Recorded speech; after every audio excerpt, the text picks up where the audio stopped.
आज हम बात करेंगे कि शुजात के पैकर उस नौजवान की जिसने सिर्फ 150 जवानों के साथ लाहौर पर हमला करने वाले दुश्मन को दुम दबाकर भागने पर मजबूर कर दिया, जिसने राहे हक में जान तो दे दी लेकिन अपनी पाक धरती का 1 इंच भी दुश्मन के कब्जे में नहीं जाने दिया।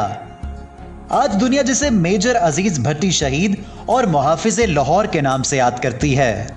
मेजर अजीज भट्टी शहीद 16 अगस्त 1928 को हांगकांग में एक मौल्यम घराने में पैदा हुए। आपके वालिद का नाम राजा अब्दुल्ला भट्टी था, जो रोजगार के सिलसिले में हांगकांग में मुकीम थे।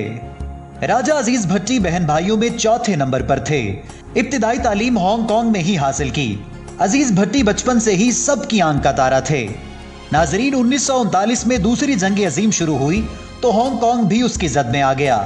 हांगकांग में मुकीम मेजर अजीज भट्टी के अहले खाना के लिए यह कड़ा वक्त था।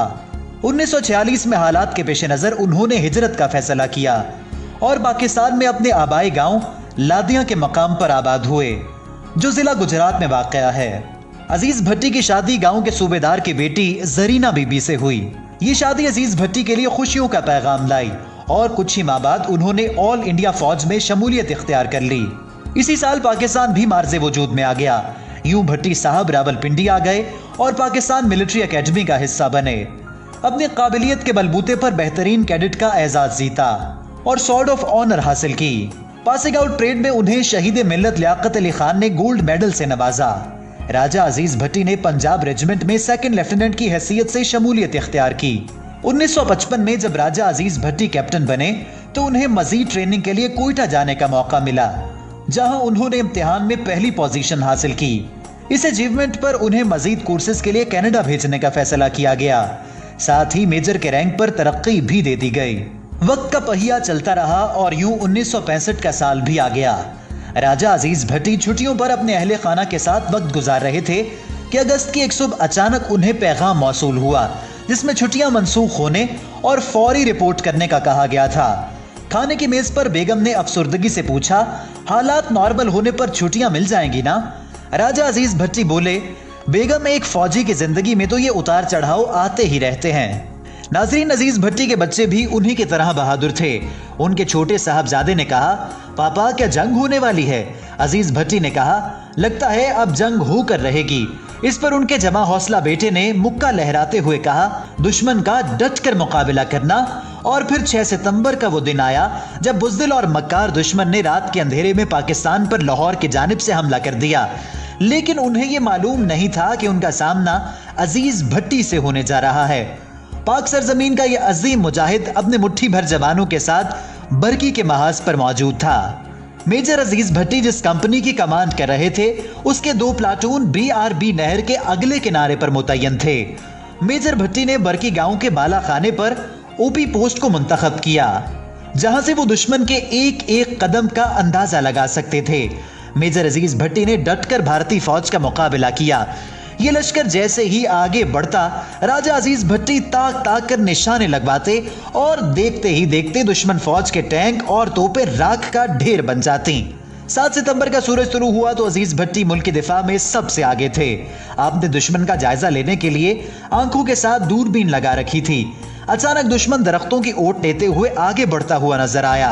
आपने रेंज का अंदाजा लगाकर फौरी तौर पर फायर का हुक्म दिया और दुश्मन के दांत खट्टे कर दिए। 9 और 10 सितंबर की दरमियानी रात भारतीय फौज ने एक बार फिर भरपूर हमला किया और अपनी पूरी बटालियन लगा दी। नाजरीन, यह हमला इतना शदीद था कि मेजर अजीज भट्टी को नहर के पिछले किनारे की जानिब लौट आने का हुक्म मिला।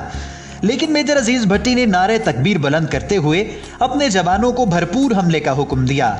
अजीज भट्टी की क़यादत में जवानों में इतना जोश भर चुका था कि चंद दर्जन सिपाहियों ने सैकड़ों सिपाहियों पर मुश्तमिल फौज को उस इलाके से निकाल बाहर किया। नाजरीन, जंग छिड़े 100 घंटों से जायद का वक्त हो चुका था।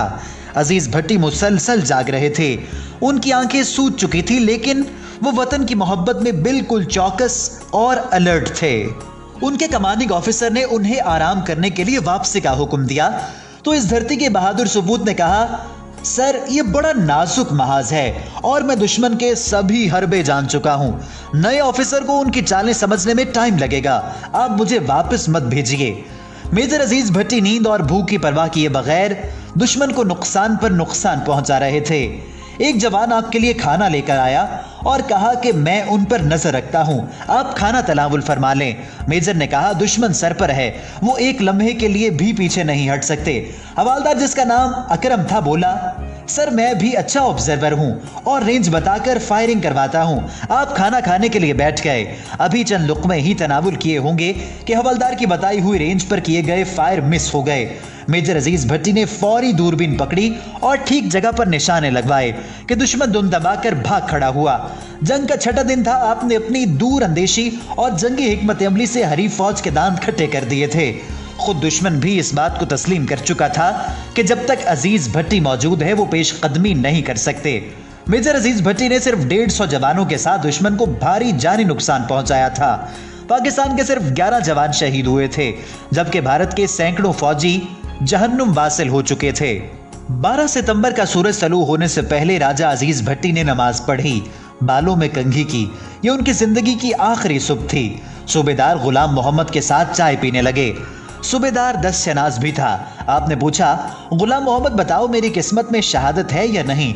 सूबेदार ने हाथ देखा और कहा कि जनाब, आपकी किस्मत में शहादत तो है, लेकिन ये रुतबा आपको कब मिलेगा मालूम नहीं। जिस पर मेजर अजीज भट्टी ने हाथ पीछे करते हुए कहा, मैं बताता हूं, ये वक्त बहुत करीब है। तभी उन्होंने एक जवान को उनकी वर्दी लाने का कहा। वो गलती से किसी और की वर्दी ले आया तो आपने कहा कि जवान सुनो, वर्दी और कफन अपने अपने ही अच्छे लगते हैं। इसी असना में दुश्मन की नई कुमक ने एक और हमला कर दिया। मेजर भट्टी जान की परवाह किए बगैर बुलंदी पर खड़े होकर फायरिंग की समत का तयन करने लगे। आपने नक्शे और दूरबीन की मदद से दुश्मन का तयन करते हुए फायर करवाए और कई टैंकों को राख का ढेर बना दिया। अभी भी सामने से भारी गोलाबारी जारी थी। गोले आपके दाएं बाएं इंतहाई करीब से गुजर रहे थे। सूबेदार ने कहा, मेजर साहब, आप बराह रास्त दुश्मन की फायरिंग रेंज में हैं, नीचे मोर्चे में आ जाइए। मेजर ने जवाब दिया, अगर जान इस वतन पर कुर्बान हो जाए तो इससे बड़ी खुशकिस्मती और क्या होगी। इस दौरान दुश्मन आपको देख चुका था। एक भारतीय तोपची ने टैंक का रुख उनकी जानिब किया। दोबारा फायर करवाने के लिए आपने दूरबीन उठाई ही थी कि टैंक का जलता हुआ फौलादी गोला आपके सीने पर जा लगा और यूं फर्ज शनासी और शुजात का पैकर और मुल्क का अजीम हीरो पाक सरजमीन पर कुर्बान हो गया। मेजर राजा अजीज भट्टी इस मकाम पर शहादत पर फायज हो चुके थे, जिसकी तमन्ना वो अपने दिल में रखते थे। हुकूमत ने जुरत और बहादुरी के सिले में आपको सबसे बड़े फौजी एजाज निशान हैदर से नवाजा। मेजर अजीज भट्टी के मकाम शहादत पर यादगार शहदा भी बनाई गई है, जहां उनकी बटालियन और रेजिमेंट के शहदा और साथियों के नाम दर्ज हैं। आज भी 55 बरस बाद मेजर अजीज भट्टी का नाम जिंदा है और हमेशा जिंदा रहेगा।